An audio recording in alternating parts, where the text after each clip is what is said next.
Hi అండి. Billionaire wife part 52. అరుణ మాత్రం అనన్య మనసు తన వైపుకు తిప్పుకునేందుకు ప్రతి ప్రయత్నం చేస్తూనే ఉంది. ఆమె అనన్య జుట్టు దువ్వుతూ అల్లుతూ ఇలా చెప్పింది. అను, నేను చెప్పేది చాలా జాగ్రత్తగా విను. ఈ ఇంట్లో ఉన్న వాళ్ళలో ఒక్కరూ మంచి వాళ్ళు కాదు. ముఖ్యంగా ఆ నీలాక్షి. అస్సలు ఆమె అంతకంటే చెడ్డది ఇంకెవరూ ఉండరు. నువ్వు ఈ పరిస్థితికి రావడానికి కారణం కూడా ఆమెనే. ఈ రోజు నువ్వు నీ భర్తకు దూరంగా ఒంటరిగా ఉండాల్సి వస్తుందంటే దానికి కూడా కారణం ఆ నీలక్ష్యే. అలాంటి దాన్ని మనం ఇలాగే వదిలేయకూడదు. సరే, ఇప్పుడు ఆమె ప్రెగ్నెంట్ అయింది, కానీ ఆమె కడుపులో పెరుగుతున్న ఆ బిడ్డ మాత్రం ఈ లోకంలోకి రాకూడదు. నువ్వు త్వరగా కోలుకునిరా. అప్పుడు నీ అమ్మ చెప్పిందంతా నువ్వే చెయ్యాలి. అనన్య మాత్రం సైలెంట్ గా ఉండిపోయింది. అరుణ చెప్పిన ప్రతి మాటను మౌనంగా వింటూ కూర్చుంది. మీ మనసులో కాస్తైనా మానవత్వం మిగిలి ఉందా? నీ లక్ష్యం మీకు అసలు అంత అన్యాయం ఏం చేసింది? మీరు తినే అన్నంలో మట్టి కలిపినట్లు ఆమెపై ఎందుకెంత ద్వేషం పెంచుకుంటున్నారు? ఆమె కనిపించిన ప్రతిసారి ఎందుకు విషం చిమ్ముతున్నట్లు మాట్లాడుతున్నారు? అనన్య ఈ పరిస్థితికి రావడానికి కారణం కూడా మీరే. ఇక చిన్నప్పటి నుంచి ఆమెకు మంచి సంస్కారాలు నేర్పించుంటే ఈ రోజు ఇలాంటి పరిస్థితి వచ్చేదే కాదు అంటూ వసుంధర ఆగ్రహంగా అరిచింది. ఏంటి, మీరు కూడా మీ కొడుక్కి అలాంటి సంస్కారాలే నేర్పించుంటే ఈ రోజు అతని వల్ల నా కూతురి జీవితం ఇలా నాశనం అయ్యేదా అని అరుణ గట్టిగా ఎదురు ప్రశ్నించింది. ఆ మాట విన్న వెంటనే వసుంధర కళ్ళల్లో నీళ్లు తిరిగాయి. ఆమె నిశ్శబ్దంగా అక్కడి నుండి నిలబడిపోయింది. అది గమనించిన అనన్య ఏమనుకుందో తెలియదు. నెమ్మదిగా ముందుకొచ్చి వసుంధర కళ్ళల్లోని కన్నీళ్లను తన చేతులతో తుడిచింది. అది చూసిన వసుంధర ఆశ్చర్యంగా అనన్య వైపుకు చూసింది. చూశారా అరుణ గారు, నా అనన్యకు ఇది పునర్జన్మ లాంటిది. ఇక నుంచి ఆమె సంతోషంగా జీవించాలి. ముందు ఆమె పూర్తిగా కోలుకోవాలి. ఆ తర్వాత ఆమెకు ఒక మంచి జీవితాన్ని ఇవ్వాలని నేను నిర్ణయించుకున్నాను. కానీ అది మీ దగ్గర ఉంటే మాత్రం అసలు సాధ్యం కాదు. ఎందుకంటే మీరు ఆమె మనసులో మంచిని కాదు, చెడునే నాటుతారు. ఇక నుంచి అనన్య బాధ్యత పూర్తిగా నాదే. ఆమెను నేనే చూసుకుంటాను అని చెప్పిన వసుంధర అనన్య చేతిని తన చేతిలోకి తీసుకుని ఆమెను వెంట పెట్టుకుని అక్కడి నుండి వెళ్ళిపోయింది. ఏంటి, నా కూతుర్ని నాకే దూరం చేయాలని చూస్తున్నారా? నా కూతురు ఈ స్థితికి రావడానికి, తన జీవితాన్ని కోల్పోయే పరిస్థితి రావడానికి కారణం నేను కాదు, ఈ రాతోడు కుటుంబం. మీలో ఒక్కరిని కూడా ప్రశాంతంగా బ్రతకనివ్వను అంటూ వాళ్ళు వెళ్ళిన తర్వాత అరుణ తన మనసులో ద్వేషాన్ని నింపుకుంటూ ప్రతిజ్ఞ చేసుకుంది. ఇక వాళ్ళు జోధాపూర్కి వచ్చి 2 రోజులు గడిచిపోయాయి. ఈ రోజు సూరజ్ వాళ్ళతో పాటు వచ్చిన ఆ తర్వాత మాత్రం ఒక్కసారి కూడా నీ లక్ష్యాన్ని చూడడానికే రాలేదు. ఈ 2 రోజులుగా అతను లేకుండా ఆమె కేవలం పేరుకి అన్నం తిని ఎక్కువసేపు తన గదిలోనే బంధించుకుని ఉండిపోయేది. ఇక రాజశేఖర్ బాధపడకూడదనే ఉద్దేశంతో అందరి ముందు నవ్వుతూ ఉండేది. కానీ గదిలోకి వెళ్ళగానే సూరజ్ జ్ఞాపకాలతో కన్నీళ్లు పెట్టుకుని విలవెల్లాడిపోయేది. అతని మొబైల్కి ఎన్నిసార్లు ఫోన్ చేసిందో, కానీ ఎన్ని సందేశాలు పంపిందో, కానీ అతని వైపు నుంచి మాత్రం ఒక్క మెసేజ్ కూడా రాలేదు. అయినా ఆమె మాత్రం మలిసిపోకుండా మళ్ళీ మళ్ళీ అతనికే కాల్ చేస్తూ ఉంది. మరోవైపు సూరజ్ జోధాపూర్కి రావడానికి కారణం పని అని చెప్పిన అసలు అతను వచ్చింది నీ లక్ష్య కోసమే. 2 రోజులుగా హోటల్లో ఒక గది తీసుకుని అక్కడే ఉంటున్నాడు. కానీ ఏ పని మీద అతనికి మనసు నిలవడం లేదు. నీ లక్ష్యపై ఉన్న కోపంతో ఈ 2 రోజులుగా మద్యం మత్తులోనే మునిగిపోయాడు. ఈ ఇద్దరి మధ్య పాపం కార్తీక్ మాత్రమే అనవసరంగా నలిగిపోతున్నాడు. సూరజ్ నీ లక్ష్య ఫోన్ ఎత్తకపోతే వెంటనే ఆమె కాల్ కార్తీక్కే వచ్చేది. ప్రతిసారి కొత్త అబద్ధం చెప్పి వాళ్ళను తప్పించుకుంటూ ఉండడంతో కార్తీక్ పరిస్థితి దయనీయంగా మారిపోయింది. బాస్, మీరు ఇలా తాగుతూనే ఉంటే మీ ఆరోగ్యం ఏమైపోతుంది? నా గురించి ఆలోచించే వాళ్ళు అసలు ఎవరున్నారు? ఆమెకు సూరజ్ అవసరం లేదు. ఈ సూరజ్ అస్సలు అవసరం లేదు. ఇప్పుడు ఆమె తండ్రి తిరిగి వచ్చాడు కదా, ఆయనే కావాలి ఆమెకు. ఈ మనిషి వల్ల ఇదంతా జరిగింది. నా నీల నాకు మాత్రమే చెందిన నా నీలను ఇప్పుడు వచ్చి వాటా పంచుకుని నాకే దూరం చేశాడు. ఎంత కోపం వస్తుందో తెలుసా? వెళ్ళి ఆ మనిషితో చెప్పాలనిపిస్తుంది. నువ్వు తండ్రివైతే నేను ఆమె భర్తను. ఇన్ని రోజులు ఆమెకు నేనే అన్నీ అయ్యాను.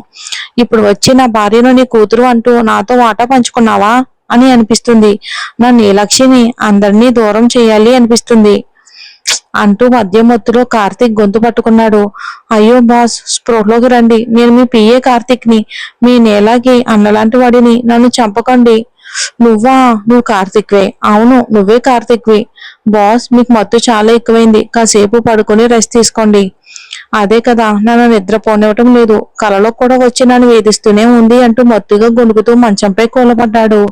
మరుసటి రోజు ఎప్పట్లాగే రాజశేఖర్ ఇంట్లో ఇక అందరూ కలిసి టిఫిన్ కోసం కూర్చున్నారు. నీలక్షి, అమ్మా, నువ్వెందుకు ఇంట్లోనే ముడుచుకుని ఉంటున్నావు? ఇక్కడికి రావటం నీకు నచ్చలేదా? అలా ఏమీ లేదు నాన్న, ఎక్కడికి వెళ్ళాలనిపించట్లేదు అంతే. ఏంటి, అల్లుడు గారిని చాలా మిస్ అవుతున్నావా? కావాలంటే నేను ఆయనతో మాట్లాడినా, ఆయన ఇక్కడికి వస్తే నువ్వు మళ్ళీ హ్యాపీగా ఉంటావా?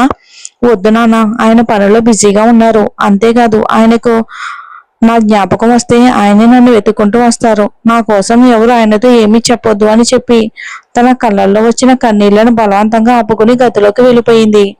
ఆమె వెళ్ళిపోతూ ఉండగా చూసిన రాజశేఖర్ మనసు బాధతో నిండిపోయింది. మామయ్య గారు, నేను నీలక్షితో మాట్లాడతాను. చూడండి, ఈ ఇంట్లో మళ్ళీ నవ్వుతూ తిరిగేలా చేస్తాను. ఆమె బాధ్యత నాది అని చెప్పి అరవింద్ నీలక్షి గదిలోకి వెళ్ళాడు. అప్పటికే ఏడుస్తున్న నీలక్షి అరవింద్ని చూడగానే వెంటనే తన కన్నీళ్లు తుడుచుకుంది. నీలక్షి, సూరజ్ గుర్తొచ్చి ఏడుస్తున్నావా? లేదు లేదు నీలక్షి, మీ నాన్న మీ అమ్మని ఎంతగా ప్రేమించారో అంతగా ప్రేమించిన వాళ్ళు చాలా అరుదు. ఆమె కోసమే ఆయన కోమా నుంచి కూడా బయటకు వచ్చారు. కోమాలో ఉన్నప్పటికీ ఆయనకు గుర్తొచ్చేది మీ అమ్మ ఒక్కరే. అనారోగ్యంతో ఉన్నా కూడా ఆమెను ఒక్కసారి చూడాలని ఆమె కోసం వెతుకుతూ తప్పించేవారు. కానీ ఆ తర్వాత నిన్ను చూశారు. ఇప్పుడు ఆయన చాలా సంతోషంగా ఉన్నారు. ఆ సంతోషానికి కారణం కూడా నువ్వే. కానీ నువ్వు ఇలా బాధపడుతూ ఉండడాన్ని చూస్తే ఆయన మనసు తట్టుకోలేకపోతుంది. తన కూతురు ఎప్పుడు సంతోషంగా ఉండాలని ఒక తండ్రి కోరుకోవడంలో తప్పేముంది చెప్పు? అరవింద్ కాసేపు మౌనంగా ఉండి మళ్ళీ నెమ్మదిగా అడిగాడు. ఇప్పుడు చెప్పు నీలక్షి, నువ్వు ఎందుకింత దిగులుగా ఉంటున్నావు? నాకు నా సూరజ్ కావాలి. ఆయన నాపై చాలా కోపంగా ఉన్నారు. ఆయనను నేను సమాధాన పరచకుండానే ఇక్కడికి వచ్చేసాను అంటూ జరిగిన విషయం అంతా అతనికి వివరంగా చెప్పింది. అయితే ఇప్పుడు నీకు నీ సూరజ్ని చూడాలని ఉంది కదా అని అడగ్గా నీలక్షి మెల్లగా తల ఊపింది. సరే, అయితే ఆయనకు ఫోన్ చేయి. నేను ఫోన్ చేసిన ఆయన ఎత్తరు. అయితే ఆయన వెంటే ఎప్పుడు తిరిగే చెంచా కార్తీక్కి ఫోన్ చేయి. కార్తీక్ అని అనగానే ఆమె కళ్ళల్లో మళ్ళీ కన్నీళ్లు నిండిపోయాయి. ఆయన కూడా నాకు సరిగ్గా సమాధానం ఇవ్వడం లేదు. నువ్వు ఫోన్ చేయి, మిగతాదంతా నేను చూసుకుంటాను. నీలక్షి వెంటనే కార్తీక్కి కాల్ చేసింది. మరోవైపు హోటల్లో బాస్ చూడండి, మళ్ళీ నీలక్షి ఫోన్ చేస్తుంది. ఇప్పుడు ఏమని చెప్పాలి? సూరజ్ అతని వైపుకు కోపంగా చూశాడు. ఓకే బాస్, ఏదో ఒకటి చెప్పి మేనేజ్ చేస్తాను అని చెప్పి కార్తీక్ ఫోన్ ఎత్తాడు. అన్నయ్య, సూరజ్ ఎక్కడున్నారు? ఇంకా నన్ను చూడడానికి ఎందుకు రాలేదు అని అడుగుతూనే నీలక్షి ఏడ్చేసింది. నీలక్షి, చెప్పాను కదా బాస్ కి చాలా ముఖ్యమైన మీటింగ్ ఉంది. అది అయిపోయిన వెంటనే నిన్ను చూడడానికి వస్తారు. అన్నయ్య, 2 రోజులుగా మీరు ఇదే మాట చెప్తున్నారు. ఆ ప్రశ్నకు కార్తీక్ దగ్గర సమాధానం లేక నిశ్శబ్దంగా ఉండిపోయాడు.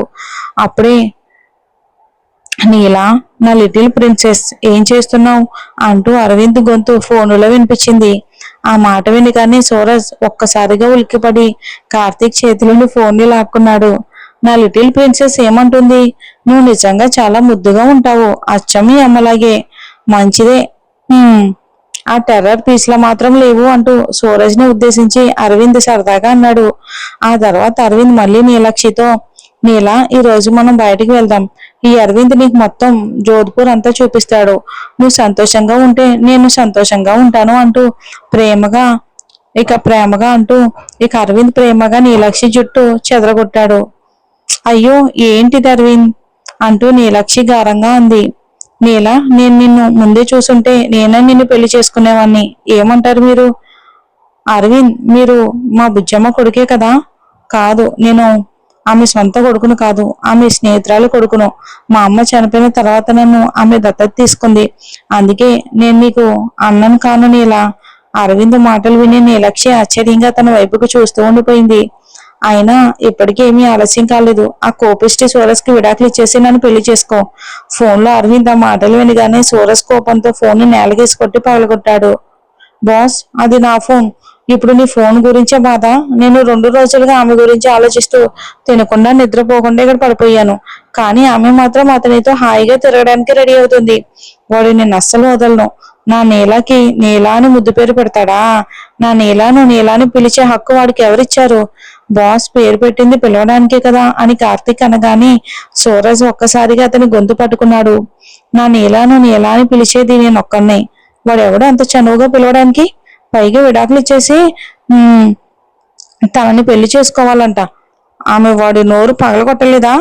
నేను లేనంత మాత్రాన వాడితో అలా నవ్వుతూ సరదాగా మాట్లాడుతుందా? ఆగు, ఇప్పుడే వస్తున్నాను. ఆ తర్వాత ఏం చేస్తానో చూడు.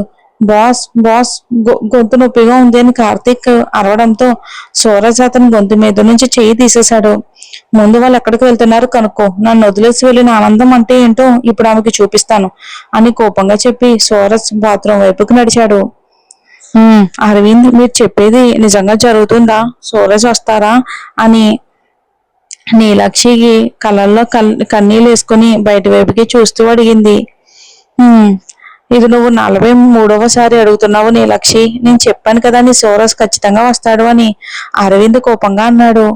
అరవింద్, ఆయన నేను మాత్రమే సూరజ్ అని పిలుస్తాను. మీరు ఆయన్ని సూరజ్ సార్ అని పిలవండి.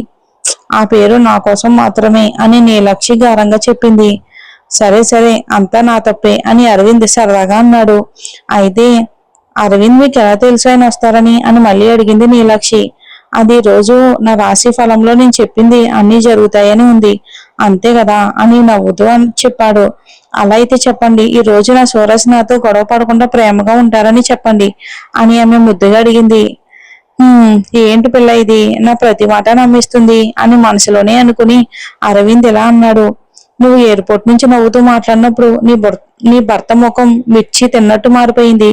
అదే చూస్తే తెలుస్తుంది కదా. అయ్యో, నా సూరజ్ ఎక్కడున్నారు అంటే ఆమె కళ్ళతో మాలంతా కూడా వెతికింది. అంటే వాళ్ళు మాల్కి వెళ్ళారు. ఇంతలో సూరజ్ నీలక్షిని చూసి ఆనందంగా అక్కడికి వచ్చాడు.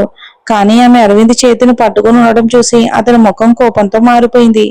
అతను వెంటనే జనాల్లో కలిసిపోయి వారిని ఫాలో అవుతూ అవకాశం కోసం ఎదురు చూశాడు. క్షణం చిక్కగానే సూరజ్ ఒక్కసారిగా వచ్చి నీలక్షి చేతిని పట్టుకుని ఆమెను పక్కకు లాగేశాడు. ఇక జనాల్లో అరవింద్ మాత్రం ఏం జరిగిందో గమనించకుండా పొరపాటున మరో అమ్మాయి చేతిని పట్టుకుని అలాగే నడుస్తూ వెళ్ళిపోయాడు. అతను అన్నాడు, అవును, నేను నిన్ను ఒక విషయం అడగాలి అనుకుంటున్నాను. ఆ సూరజ్లో ఏముంది చెప్పు. నువ్వు అతన్ని అంతగా ఎందుకు ప్రేమిస్తున్నావు? అరవింద్ అరవింద్ ద గ్రేట్ ని చూడు. ఎంత స్మార్ట్ గా హ్యాండ్సమ్ గా ఉన్నాను కదా. నాలాంటి హ్యాండ్సమ్ మనిషి నీకు సరైన వాడు. ఆ సూరజ్ అసలు ఒక టెర్రర్ ఫిష్. మీ ఇద్దరికి ఏడు జోడు లేదు. నా మాట విని అతను విడాకులు ఇచ్చేసాయి. ఆ మాటలు విన్న వెంటనే అమ్మాయికి చాలా కోపం వచ్చింది. అక్కడే ఆగిపోయింది. అరవింద్ మళ్ళీ అన్నాడు, రా, మనం ఇలా నడుచుకుంటూ ముచ్చట్లు చెప్పుకుందాం. ఈ రోజు నీ సూరజ్ రాకపోయినా సరే, ఈ అరవింద్ నీకు కంపెనీ ఇస్తాడు. మన ఇద్దరం మొత్తం మాలంతా తిరుగుదాం. నీకేం కావాలంటే అది నేను కొనిస్తాను. మనం ఒకరినొకరు బాగా తెలుసుకునే మంచి అవకాశం అది. అతను చుట్టూ చూస్తూ నడుస్తూ ఉన్నాడు. కానీ ఆమె తనతో రావటం లేదని గమనించలేదు. వెనక్కి తిరిగి చూసేసరికి కదని షాక్ అయ్యాడు. అయ్యో, నువ్వెవరు అని అమ్మాయి అరవింద్ని గట్టిగా అరిచింది. నువ్వు నా చెయ్యి ఎందుకు పట్టుకున్నావు? దేవుడా, ఒక స్మార్ట్ అబ్బాయి ఒంటరిగా కనిపిస్తే చాలు చేతులు పట్టేస్తారా? ఓ తెల్లపంది, నేను నీ చేయి పట్టుకున్నానా? నువ్వే నా చేయి పట్టుకున్నావు అని అరవింద్ అనగానే చుట్టూ జనాలు ఒక్కసారిగా చేరిపోయారు. పక్కన ఎవరున్నారో కూడా తెలీదా నీకు? నువ్వు జంటలను విడగొట్టడమైనా పని చేసుకుంటున్నావా అంటూ ఆమె తన చెప్పుతో అరవింద్ కాలిపై గట్టిగా తొక్కేసింది. ఇంకెప్పుడైనా ఏ జంటని విడగొట్టాలని చూసావంటే ప్రాణం తీసేస్తా అని వేలు చూపించి హెచ్చరించి అక్కడి నుండి వెళ్ళిపోయింది ఆ అమ్మాయి. అరవింద్ మాత్రం ఆమె వెళ్తున్న దిక్కే చూస్తూ నిలబడిపోయాడు. ఇక మరోవైపు సూరజ్ నీలక్షి చేతిని ఇక నొప్పి వచ్చేదాకా గట్టిగా పట్టుకుని తన కారు వరకు తీసుకెళ్లాడు. అతన్ని చూసిన నీలక్షికి ఏడుపు నవ్వు రెండూ ఒకేసారి వచ్చాయి. ఏం మాట్లాడకుండా అతన్ని చూస్తూ ఉండిపోయింది. సూరజ్ అంటూ అతని చెంపను మృదువుగా తాకింది. కానీ సూరజ్ ముఖం తిప్పుకున్నాడు. ఆమెను కారులో కూర్చోబెట్టి తను కూడా పక్కనే కూర్చున్నాడు. ఏంటి, నన్ను వరిసి కొత్తవాణ్ణి పట్టుకున్నావా అని అతను టీజింగ్ గా అన్నాడు. ఆ మాట విన్న నీలక్షి కళ్ళల్లో కన్నీళ్లు నిండిపోయాయి. ఇదే కారణమా ఇప్పుడు సూరజ్ ఇక అవసరం లేదని అనిపించడానికి? అందుకేనా నువ్వు ఇక్కడికి వచ్చావు అని సూరజ్ మాట పూర్తి చేయకముందు నీలాక్షి అతని చెంపపై గట్టిగా కొట్టింది. ఇంకొక మాట కూడా అలా మాట్లాడితే నేను నిజంగానే మిమ్మల్ని చంపేస్తాను. 2 రోజులుగా మిమ్మల్ని చూడక ఎంత బాధపడుతున్నానో మీకు తెలుసా? అలాంటి సమయంలో కూడా మీరు నన్ను ఇలా గాయపరిచే మాటలు మాట్లాడుతున్నారు. వెళ్ళిపోండి మీరు. నాకు, నా బిడ్డకు మీ అవసరం లేదు. మీ దగ్గరకు రావటం కూడా నేను తప్పు చేశాను అంటూ కారు నుంచి దిగేందుకు ప్రయత్నించింది. వెంటనే సూరజ్ ఆమెను పట్టుకుని తన ఒడిలోకి లాగి కూర్చోబెట్టాడు. నీలా, నువ్వు నన్ను వద్దనుకున్నావు కాబట్టే ఇలా వచ్చావేమో అని కోపంలో అలా అన్నాను. అందుకే అంతగా బాధపడుతున్నాను. నువ్వు లేకుండా నేను ఎలా ఉంటాను చెప్పు అని గట్టిగా హత్తుకున్నాడు. చూద్దాం మరి ఏం జరుగుతుందో వచ్చే ఎపిసోడ్లో.